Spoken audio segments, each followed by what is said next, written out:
मित्रः शं वरुणः शन्नो भवत्वर्यमा शन्न इन्द्रो बृहस्पतिः शन्नो विष्णुरुक्रमः ॐ शान्ति शान्ति शान्तिः।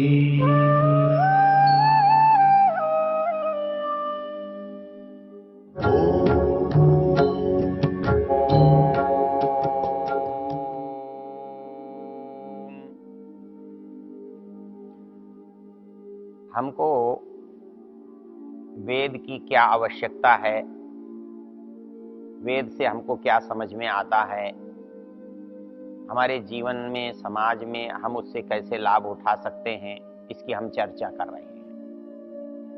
इस चर्चा में हमने एक बात देखी थी कि जो ज्ञान है वो चेतन के पास आ रहा है, हम उसको लेने के लिए स्थान जो माध्यम है वो प्रकृति है, जड़ है।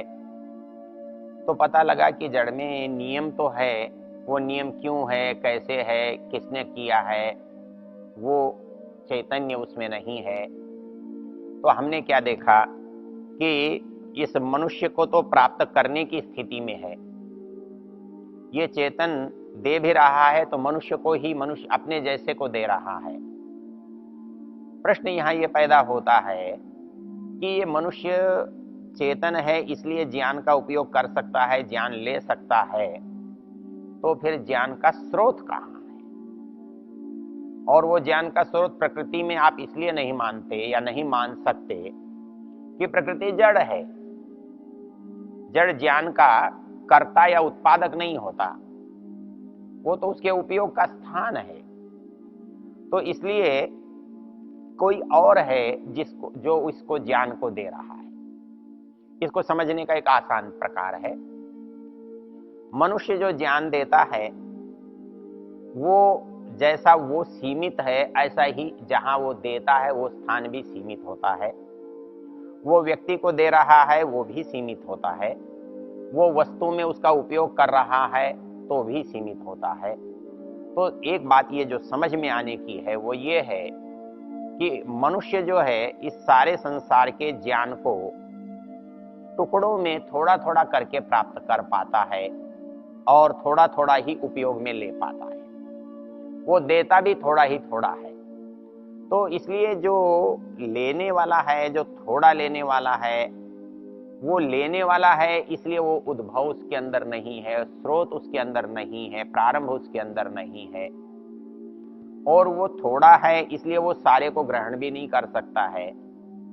तो यहाँ एक जो परिस्थिति पैदा हो रही है वो ये है कि हमें कोई ऐसी सत्ता चाहिए जो ज्ञान का स्रोत हो, और केवल ज्ञान का स्रोत नहीं हो बल्कि इस समस्त संसार के ज्ञान का स्रोत हो, और इस समस्त संसार के ज्ञान का स्रोत होने के साथ साथ वह इस ज्ञान का स्वयं उत्पत्ति करता हो, जिसके अंदर से ये ज्ञान उद्भूत हो रहा हो, ऐसी सत्ता की आवश्यकता है। आप कहेंगे क्यों? थोड़ा भी तो हो सकता है। थोड़ा इसलिए नहीं हो सकता है कि यदि हम बहुत लोगों को ज्ञान देना चाहते हैं तो हम एक व्यक्ति से ज्ञान नहीं दिला सकते। इस संसार के हजारों लोगों को, लाखों लोगों को, करोड़ों लोगों को सिखाने पढ़ाने के लिए, करोड़ों लोगों के लिए लाखों लोगों की हमें व्यवस्था करनी पड़ती है, लाखों लोगों के लिए हजारों की व्यवस्था करनी पड़ती है, हजारों के लिए सैकड़ों की व्यवस्था करनी पड़ती है। उसका एक अनुपात है, अर्थात समस्त ज्ञान कोई प्राप्त करके दे नहीं सकता और कोई समस्त ज्ञान ले नहीं सकता। लेकिन इस संसार में जो ज्ञान है वो एक एक प्रकृति में है। क्यों? उससे पता कैसे लगता है कि सारी प्रकृति एक ही नियम से चल रही है। जो जो भी पूरा संसार है वो संसार इसलिए एक है कि वो एक व्यवस्था में बंधा हुआ है, और जहां हमें व्यवस्था की भिन्नता दिखाई देती है हम उसे दो कह देते हैं। अर्थात दो आकार हैं, हम दो वस्तु कह देते हैं। दो पशु हैं, दो शरीर हैं, हम उन्हें दो पशु कह देते हैं। हमें दो आकार के मनुष्य दिखाई देते हैं, उन्हें दो कह देते हैं। तो जहां व्यवस्था में जो खंड है, वो खंड उन्हें हमें अलग कर देता है, दो बना देता है। लेकिन उसके अंदर भी यदि कोई एक चीज देखे तो फिर वो एक बन सकती है। सामान्य नियम दर्शन का है, सामान्यम एकत्व करम विशेषस्तु पृथकत्वकृत तुल्यार्थता ही सामान्यम विशेषस्तु विपर्यय। अर्थात जहां भी आप दो बताना चाहेंगे, जहां भिन्नता बताना चाहेंगे, वहां एक वस्तु से दूसरी वस्तु के अंदर विशेषता बतानी पड़ेगी, विशेषता दिखानी पड़ेगी। वो विशेषता ही उसको 2, 3, 4, 5, 6 में विभक्त करती है। यदि उसके अंदर कोई समानता यदि आप दिखा सकते हैं तो इस सारे को आप एक बना सकते हैं। तो ये संसार भिन्न भी है, विशेष भी है, लेकिन सामान्य भी है। तो जब हम विशेषता देखते हैं तो असंख्य बातें इसके अंदर हैं। सूर्य से चंद्र भिन्न है, चंद्र से अग्नि भिन्न है, अग्नि से जल भिन्न है, जल से पृथ्वी भिन्न है, पृथ्वी में पदार्थ भिन्न है। ये सब भिन्नता उसकी विशेषता को बताते हैं, उसके छोटे छोटे छोटे खंड को बताते हैं। लेकिन जब हम इसके अंदर कोई समानता ढूंढना चाहें तो जितनी बड़ी समानता मिलेगी उतना सारा संसार एक कहलाएगा। तो इस सारे संसार में क्या समानता है? इस संसार में ऐसी कौन सी चीज है जो सब में एक साथ एक जैसी पाई जाती है? तो वो चीज है इसका जड़ होना। तो ये जड़त्व जो है इस सारे संसार को एक बना रहा है, और इस सारे जड़त्व में एक जैसा नियम चल रहा है, एक जैसी व्यवस्था चल रही है। तो ये एक जड़ होना, एक व्यवस्था होना, एक नियम होना, एक नियामक की ओर संकेत करता है।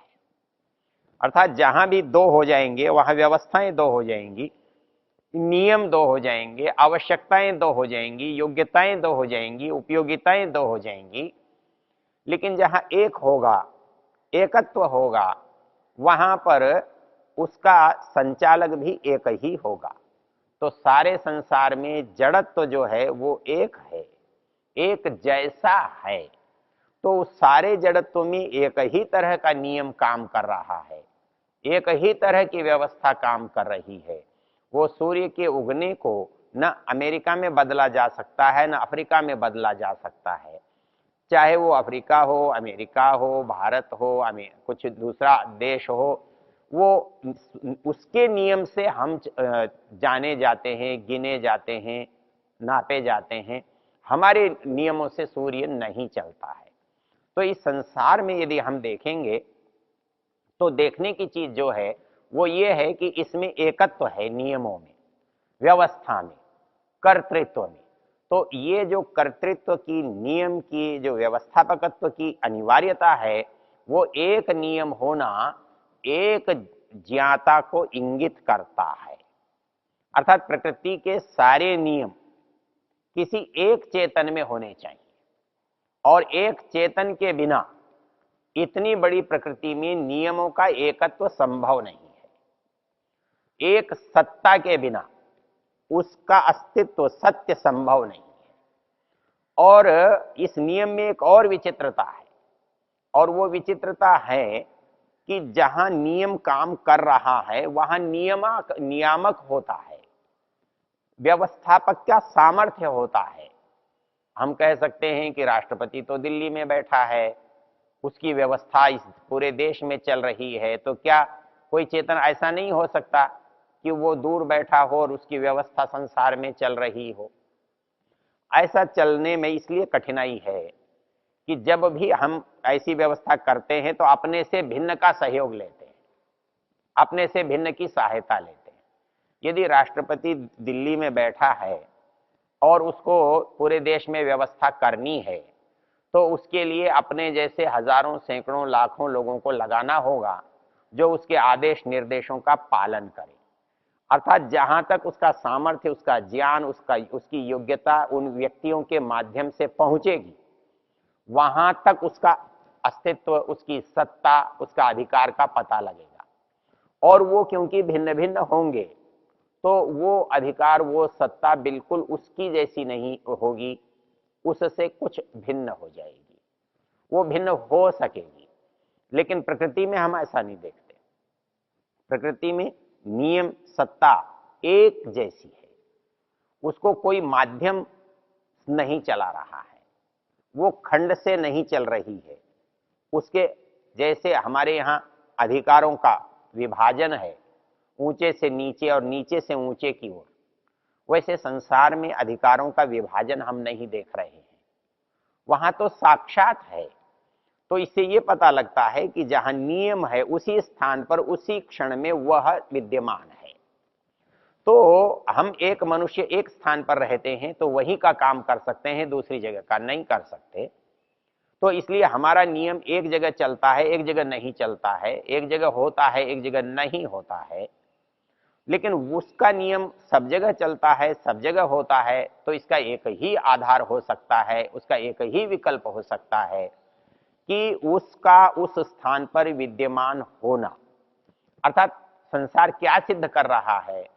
संसार ये सिद्ध कर रहा है कि जितने भी विस्तार में, जितने भी वस्तुओं में, जहां भी आपको नियम दिखाई दे, वो नियम जिस नियम से भी मिलता हुआ दिखाई दे, जो व्यवस्था किसी भी व्यवस्था से मिलती हुई दिखाई दे, तो आप ये जान लेंगे कि जो व्यवस्थापक वहां है वही व्यवस्थापक यहां है।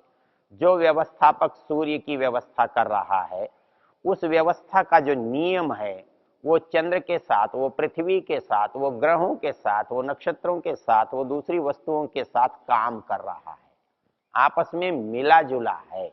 तो इसलिए इनकी व्यवस्थाओं को करने वाला कोई भिन्न भिन्न नहीं हो सकता। अर्थात सूर्य की व्यवस्था करने वाला कोई और हो, चांद की व्यवस्था करने वाला कोई और हो, इस पृथ्वी की व्यवस्था करने वाला कोई और हो, जल और अग्नि की व्यवस्था करने वाला कोई और हो। ऐसा होता तो इन व्यवस्थाओं में जो आंतरिक संबंध है, जो इनके आंतरिक नियम हैं, जो एक दूसरे के पूरक हैं, एक दूसरे की व्यवस्था को बना रहे हैं, वो नहीं हो पाता। वो केवल तब संभव है जो व्यवस्था, जो नियम, जो कार्य सब जगह होता दिखाई दे रहा है, उसमें जो समानता है, उसमें जो एकत्व है, वो एकत्व ये प्रमाणित कर रहा है कि वो सब स्थानों पर विद्यमान है। वो विद्यमान यदि नहीं होता तो वो नियम में एकत्व नहीं आता, नियम में भिन्नत्व हो जाता, नियम में अनेकत्व हो जाता, नियम में खंडन हो जाता। तो इस संसार को जो देखने से बात जो समझ में आती है वो क्या आती है कि ये संसार एक तरफ तो छोटे रूप में है, चेतन रूप में जो बहुतों की संख्या में है, एक संसार जड़ रूप में है जिसके दोनों ही रूप हैं, जो अनेक रूप वालों में भी है विशेषताओं के कारण से, और जो एक रूप है जड़ होने से, मूल प्रकृति होने से। तो वैसे ही नियम मनुष्य के अनेक में चलते हैं, अनेक होने से प्रकृति में एक है, इसलिए एक होने के नियम चलेंगे। अर्थात एकत्व का नियम प्रकृति में है जड़त्व के कारण, तो वैसे ही ज्ञान का नियम भी एकत्व के कारण एक में होगा। तो सारा ज्ञान एक ही प्रकार का है, तो एक ही के द्वारा दिया गया होना संभव है। तो इसलिए हमारी जो समझ में आता है वो इस संसार का जो प्रकार है, संसार की जो रचना है, वो ये समझ में आती है कि इस ज्ञान का जो स्रोत है वो चेतन है, वो एक है और वो सब स्थानों पर है। इसीलिए इस सारे संसार में जो चेतन व्यवस्था है, जो नियम है, उसके द्वारा संचालित है, उसके द्वारा व्यवस्थापित है, उसके द्वारा क्रिया में लाई गई है। और इससे क्योंकि ये जड़ है तो उसमें की गई व्यवस्था किसी के लिए होनी चाहिए, तो वो उसके लिए तो हो नहीं सकती जो व्यवस्था कर रहा है, उसके लिए होगी जिसको उस व्यवस्था की आवश्यकता है। तो आवश्यकता के रूप में इस संसार के जो हम मनुष्य देखते हैं, जिन प्राणियों को देखते हैं उनके अंदर उसका अनुभव करते हैं। तो उस ज्ञान को दो भागों में हमने बांट लिया है। एक ज्ञान को जब हम बढ़ा और घटा सकते हैं, ऐसा करने वाले इस संसार के कुछ प्राणी हैं, और जो ऐसा नहीं कर सकते हैं वो कुछ प्राणी हैं। जो नहीं कर सकते हैं उनको ज्ञान सहज मिला है, जन्म से मिला है, इसलिए उस ज्ञान को हम स्वाभाविक ज्ञान कहते हैं। और जो मनुष्य है इसके पास भी स्वाभाविक ज्ञान तो है, किंतु इस स्वाभाविक ज्ञान से उसका जो कार्य है वो पूरा नहीं हो पाता है।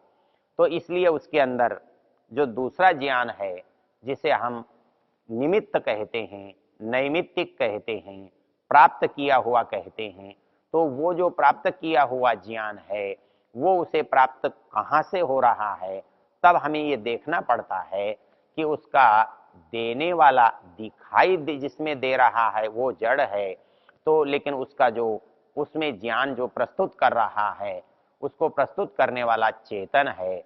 तो इस तरह से एक चीज हमारी समझ में आ जाती है, उसे हम दर्शन की भाषा में त्रैतवाद कहते हैं।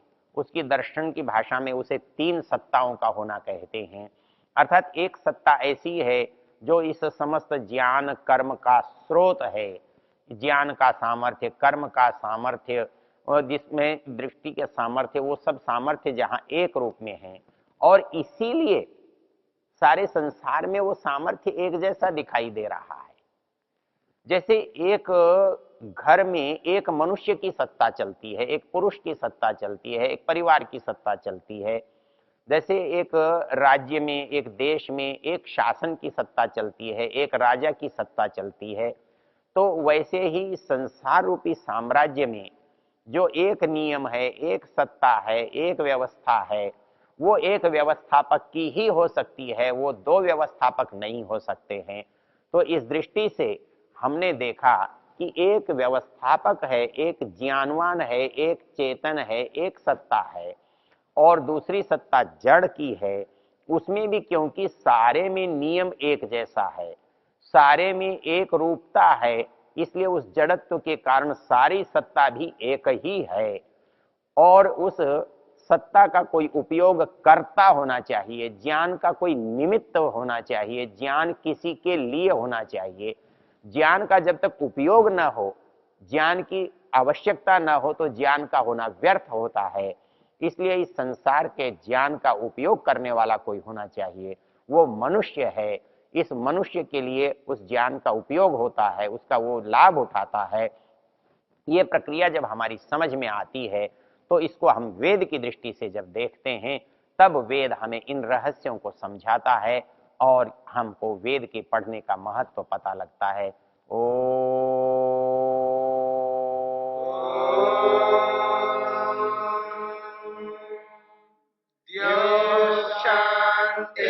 शांतिरंतरिक्षं शांति पृथिवी शांतिरापः शांतिरोषधयः शांतिः वनस्पतयः शांतिर्विश्वे देवाः शांतिर्ब्रह्म शांति सर्वं शांति शांतिरेव शांति क्षमा शांतिरेधि।